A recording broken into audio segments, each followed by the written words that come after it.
For many students, this is their first time stepping foot on a farm. Students are having fun, they are engaged in learning about agriculture. There is no experience like it. Food farms are an engaging learning experience where kids get to experience the full cycle of farming. At food farms, students plant in the spring and return in the fall to harvest their crops. During each visit, students spend half a day learning about many cross-sections of agriculture. Food farms engage many volunteers from the agriculture industry.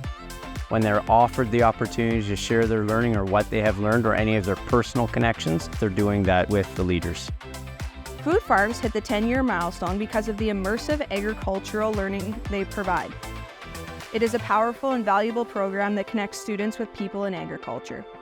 They're a really unique learning experience for kids and that we hope continue in the future.